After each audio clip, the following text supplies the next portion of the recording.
Hello बच्चों, good morning. कैसे हैं आप सभी? आशा करता हूँ कि सभी बच्चे अच्छे होंगे।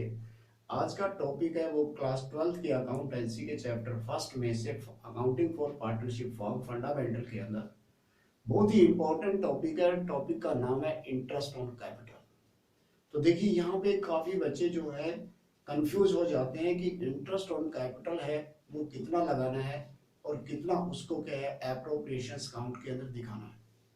तो बच्चों, यहाँ पे क्या है कि कंफ्यूज होने की रिक्वायरमेंट नहीं है। पहले हमें क्वेश्चंस को अच्छी तरह से रीड करना होगा कि क्वेश्चंस में क्या पूछा गया है, क्या कहा गया है। दूसरा, हमें ये देखना होगा कि जो क्लियर जो कंसेप्ट है इंटरेस्ट ऑन कैपिटल की, वो हमारी क्लियर होनी चाहिए।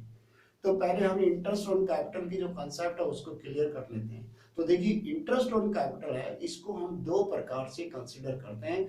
एक तो चार्ज के रूप में और दूसरा एप्रोप्रिएशंस के रूप में। अब ये एप्रोप्रिएशंस क्या है और चार्ज क्या है, इसका अर्थ हमें समझना बहुत जरूरी है। तो पहले हम चार्ज के बारे में ध्यान देते हैं। तो चार्ज का मीन जो है, कैदी क्वेश्चंस के अंदर चार्ज दिया हुआ है इंटरेस्ट ऑन कैपिटल।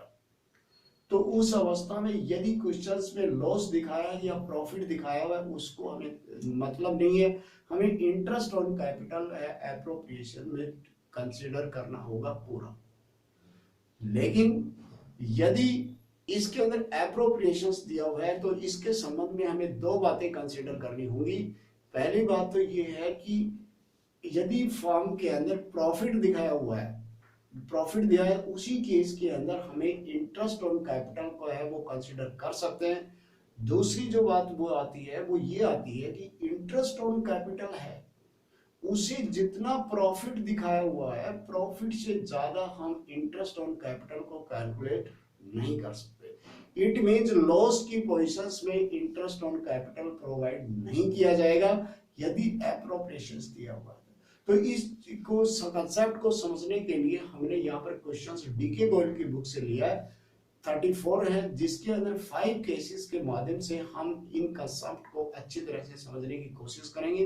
तो चलिए बच्चों, हम चलते हैं क्वेश्चंस के ऊपर। क्वेश्चंस कहता है कि A and B are partner in a firm sharing profit and loss in the ratio of 3 और 2 के रेशियो में with capital at 2 lakh and rupees 1 lakh respectively. यहाँ पे हमें distribution of profit in each case of the following जो cases है, 5 cases है यहाँ पे, उनके हिसाब से हमें बताना है कि इंटरेस्ट ऑन कैपिटल का किस हिसाब से हम उसको आगे बढ़ाएंगे।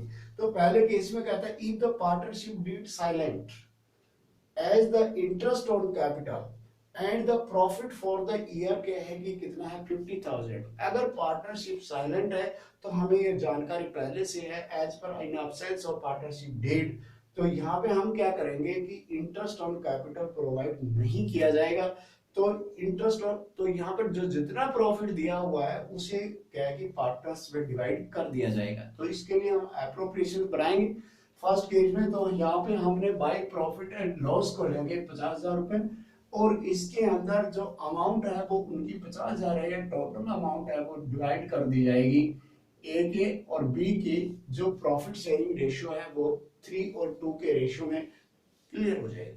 तो यहाँ पे अब हम नेक्स्ट के ऊपर चलते हैं। यदि पार्टनरशिप डीड है वो क्या है कि उसमें प्रोवाइड इंटरेस्ट ऑन कैपिटल दिया हुआ है 8% per annum and the loss for the year are rupees कितने 50,000। तो बच्चे यहाँ पर लॉ हमें अभी अभी जस्ट हमने डिस्कस किया है कि लॉस की पोजीशंस में यहाँ पे इंटरेस्ट ऑन कैपिटल प्रोवाइड नहीं किया जाएगा। तो जो 50,000 रुपए का जो लॉस है, इस टोटल लॉस को क्या है उनके अंदर पार्टनर्स के अंदर डिवाइड कर दिया जाएगा उनका प्रॉफिट शेयरिंग रेशियो में। तो इसके लिए हम एप्रोप्रिएशंस बनाएंगे। तो सबसे पहले लॉस है, तो लॉस को तो हम डेबिट साइड में दिखाएंगे, और इसके बाद में loss transfer to partners capital के अंदर। तो ए का जो लॉस है वो कितना आ जाएगा 30,000 और बी का लॉस है वो कितना है 20,000। इस प्रकार 50,000 जो लॉस है उनकी कैपिटल के अंदर ट्रांसफर कर दिया जाएगा। नेक्स्ट अगर थर्ड में हम देखते हैं तो ये कहता है कि partnership deed provide for interest on capital 8% per annum and the profit for the year rupees 50,000। यानी कि यहाँ पे जो प्रॉफिट है वो कितना है 50,000 से। अब हमें ये देखना है कि जो प्रॉफिट 50,000 है और इंटरेस्ट ऑन कैपिटल वो क्वेश्चंस में कहा गया है प्रोवाइड कर रही है, तो पहले हमें देखना पर्याप्त है, देखना इंटरेस्ट ऑन कैपिटल कितना है। अगर हम एक ही कैपिटल है वो कितनी है 2 लाख रुपए, तो 2 लाख के ऊपर कितना है 16,000 रुपए 8% है, और बी की जो है 1 लाख के ऊपर 8% 8,000 रुपए, तो टोटल 24,000 रुपए है, जबकि क्वेश्चन हमारा प्रॉफिट कितना है 50,000। इट मींस पूरा का पूरा इंटरेस्ट ऑन कैपिटल यहाँ पर कंसीडर किया जाएगा, और जो रिमेनिंग अमाउंट बचेगी 26,000 उसे उनका जो प्रॉफिट शेयरिंग रेशियो है 3 और 2 का उसमें डिवाइड करेंगे, तो ए का कितना आ जाएगा 15,600 और बी का जो आएगा 10,400, ये उनके कैपिटल अकाउंट के अंदर ट्रांसफर कर दिया जाएगा। अब बच्चों हम चलते हैं फोर्थ केस के ऊपर। फोर्थ केस में ये कहता है कि partnership did provide interest on capital 8% per annum if the profit is ₹15,000। तो हमने अभी जस्ट पीछे स्टडी किया है कि प्रॉफिट से ज्यादा इंटरेस्ट नहीं प्रोवाइड किया जाएगा इन केस ऑफ एप्रोप्रिएशंस में। प्रॉफिट हमारा देख इसमें इंटरेस्ट कितना बनता है 24,000, जबकि हमारे पास यहाँ पर प्रॉफिट कितना है यानी 15,000। तो अब हमने क्या करना पड़ेगा, यहाँ पे ध्यान से सुना बच्चों कि जो 15,000 से ज्यादा हम इंटरेस्ट ऑन कैपिटल नहीं प्रोवाइड करेंगे, तो इसके अंदर फिर क्या करेंगे, हमने देखना है कि इंटरेस्ट ऑन कैपिटल कितना बनता है। तो जो ए का जो बना हुआ 16,000, बी का कितना है 8,000, तो इसका रेशियो निकालेंगे, तो इनका रेशियो निकलेगा वो 2 और 1 का रेशियो निकलेगा। तो जो 15,000 जो प्रॉफिट है वहीं तक हमें इंटरेस्ट ऑन कैपिटल है वो 2 और 1 के रेशियो में कैलकुलेट करके पार्टनर्स के कैपिटल अंदर इंटरेस्ट ऑन कैपिटल है वो प्रोवाइड करेंगे। तो यहाँ पर देखना कि 15,000 के ऊपर ए का जो इंटरेस्ट ऑन कैपिटल है वो कितना बन जाता है 10,000 और बी का कितना बन जाता है 5,000 ही ये दिया जाएगा, प्रोवाइड होगा, बाकी इसके ऊपर अलाउड नहीं होगा। फिर उसके बाद में आ जाता है फिफ्थ केस के अंदर। फिफ्थ केस क्या है कि interest on capital as a partnership provide 8% per annum।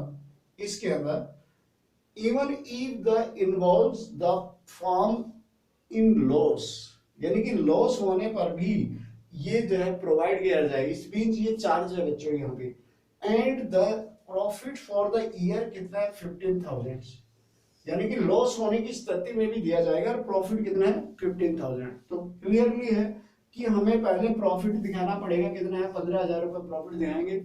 अब हमें ये कंसिडर नहीं करेंगे प्रॉफिट कितना है, हम पूरा का पूरा जो इंटरेस्ट है वो उसे कैलकुलेट करेंगे और बाद में जो स्थिति आएगी उस अकॉर्डिंग उसको एप्रोप्रिएशंस अकाउंट को तैयार कर देंगे। तो हमने यहाँ पर देखा ए का इंटरेस्ट है वो कितना है 16,000 और बी का कितना है 8,000। Total amount of interest on capital है 24,000 है, जबकि प्रॉफिट है वो कितना है 15,000। तो अब हमारे पास जो रिमेनिंग अमाउंट 9,000 बच गई, इसको हमने उनका प्रॉफिट शेयरिंग जो रेशियो है उस रेशियो के अंदर क्या है कि पार्टनर्स के अमाउंट ऑफ लॉस जो है वो ट्रांसफर कर दिया जाएगा। तो ए का लॉस कितना आ जाएगा 5,400 और बी का यहाँ पर कितना आ जाएगा 3,600। तो इस प्रकार इन डिफरेंट केसेस में हमें डिफरेंट इंटरेस्ट ऑन कैपिटल के बारे में क्या निर्णय लेना होगा, और ये तभी हम ले सकते हैं जबकि हम क्वेश्चंस को क्लियरली पढ़े, उसकी जानकारी प्राप्त करें और हमें चार्ज और एप्रोप्रिएशंस के अंदर डिफरेंशिएशंस की जानकारी हो। तो मेरे को उम्मीद है इस वीडियो से आपकी ये दोनों ही रिक्वायरमेंट है वो पूरी हुई। यदि वीडियो पसंद आती है तो इसे लाइक और सब्सक्राइब करें। नेक्स्ट वीडियो में हम मिलेंगे नेक्स्ट टॉपिक के साथ, तब तक के लिए thanks, have a nice day.